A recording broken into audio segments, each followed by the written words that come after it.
Imagine giving everything for your country. Years of service, silence, and sacrifice. Only to come home and face a new kind of battlefield. That was me, a retired Navy SEAL, hoping for peace with my daughter in a quiet neighborhood. But peace wasn't on the HOA's agenda. What started as petty letters quickly grew into something darker. And when their so-called enforcers laid hands on my daughter, they had no idea they'd just stepped into the fight of their lives. When I retired from the Navy SEALs, I imagined a quiet life. No more missions, no more long deployments, just a chance to finally live peacefully with my daughter, Emily. We found a little house in a suburban neighborhood, a place that seemed calm, friendly, ordinary. Emily loved gardening, so the first thing she did was build a small flower trellis in our front yard. Nothing fancy, just wooden vines. But the day after, I noticed an envelope stuffed into our mailbox. It was from the HOA. They called her trellis unauthorized construction. At first, I laughed. A trellis? Really? But the letters didn't stop. They kept coming, each more aggressive. First warnings, then fines, $200, $400, threats of liens on my home. I wanted to ignore it, but I could see the stress in Emily's eyes. Finally, I decided to confront the issue at the next HOA meeting. That's where I met her, Karen Mitchell, the HOA president. Designer sunglasses indoors, smug smile, drunk on her own authority. At her side was Mark Benson, their so-called security director. Ex-cop, maybe. Wannabe sheriff, definitely. I had no idea then just how far they'd go. At the meeting, I calmly laid out my case. I had photos of other trellises in the neighborhood, many bigger and flashier than ours. I explained that Emily's was harmless, even beautiful. But Karen didn't even glance at the pictures. She leaned back in her chair, waved her manicured hand, and said, "Rules are rules, Mr. Daniels. If you can't comply, perhaps this isn't the right community for you." That smugness. I'd faced dictators and terrorists with less arrogance. Then Benson chimed in, leaning forward with a smirk. "You don't want to make enemies here," he muttered.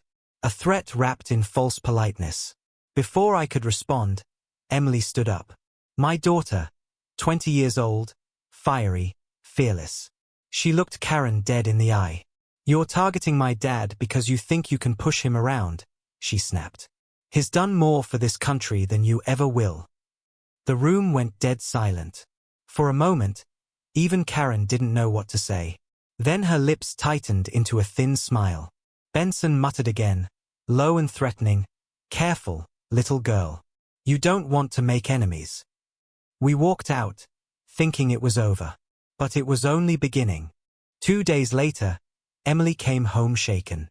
She'd been walking our dog when a black SUV rolled up. Out stepped 4 men in tactical vests with HOA compliance patches crudely ironed onto the fabric. They weren't cops, but they wanted her to believe they were. One shoved her shoulder. Another barked, "Tell your dad the trellis comes down, or next time it won't just be a warning." My blood boiled as she told me. Assaulting my daughter? On my property? That wasn't HOA drama anymore. That was criminal. I knew the law: impersonating federal officers, assault, trespassing. Each one a felony. But more than that, I knew I couldn't let this go unanswered. That night, Emily asked if I was scared. I smiled and shook my head. Fear wasn't the problem.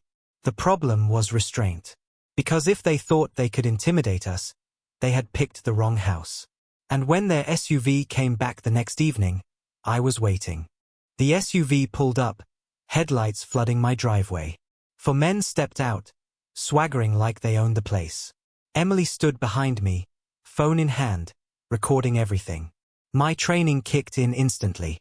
I sized them up: sloppy stances, nervous hands, cheap gear. Pretenders. The first one swung. A wild punch telegraphed a mile away. I ducked, hooked his arm, and slammed him into the gravel. He stayed down, groaning. The second charged like a linebacker. I pivoted, drove my elbow into his ribs, and planted his face onto the SUV hood. He wheezed, fight gone. The third pulled a plastic baton. He swung down hard, but I caught his wrist midair, twisted, and disarmed him. The baton clattered as I drove a palm strike into his chest.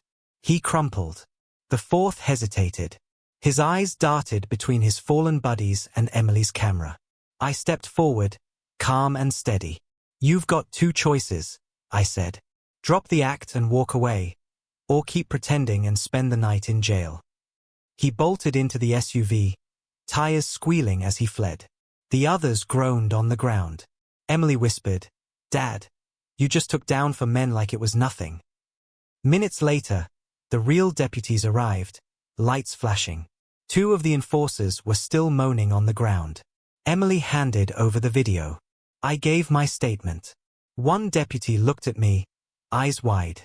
"Sir, did you really do this alone?" I just shrugged. Old habits die hard. The deputies separated the men. Within minutes, they cracked. One admitted they'd been hired. Another whined that Karen promised we wouldn't get caught. There it was, the connection I already knew. Karen and Benson's fingerprints were all over this. But I wasn't satisfied with just knocking down their pawns. I wanted the whole rotten structure to collapse. Deputy Morales assured me they had enough evidence. Assault, impersonation, trespass. Serious charges. And with Emily's video, there was no denying it. I leaned against the porch, watching the deputies haul the men into their cruisers. Emily stood beside me, still clutching her phone like a shield. "This isn't over," I muttered. And I meant it. The real show came 30 minutes later. Deputies rolled up to Karen's pristine two-story house, lights blazing. Neighbors peeked from behind curtains as Karen Mitchell, queen of the HOA, was led out in handcuffs.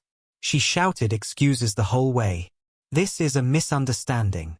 I was protecting the community. He's dangerous. He's military." She even tried to point at me as they shoved her into the cruiser. Emily captured every second on camera. By nightfall, the neighborhood was buzzing. Group chats lit up, phones rang non-stop. The story spread like wildfire. Karen, arrested for hiring fake cops to rough up a teenager. The next morning, the HOA board held an emergency meeting. No debate, no speeches. They voted unanimously to remove her as president. Her empire of petty fines and smug authority crumbled in less than 5 minutes. For years, she'd ruled with fear. But that night, her reign ended in humiliation. The enforcers were charged with impersonating officers, trespassing, and assault. Suddenly, their tough guy swagger was gone. In court, they looked like scared boys who'd realized the game was over. Karen faced even heavier charges: conspiracy to commit assault, solicitation of impersonation, trespass, and even misuse of emergency services. All felonies. All carrying serious time. When Emily asked if Karen would actually go to jail, I looked her in the eye and said, "Actions have consequences." She wanted a war, and she forgot who she was up against. That evening, Emily and I sat on our porch. Same view, same peace I'd been searching for since leaving the military. She leaned against me. Safe. That was all that mattered. Karen had tried to break us. Instead, she broke herself. I took a slow breath, staring out at the quiet street. And for the first time in years, I felt something close to peace.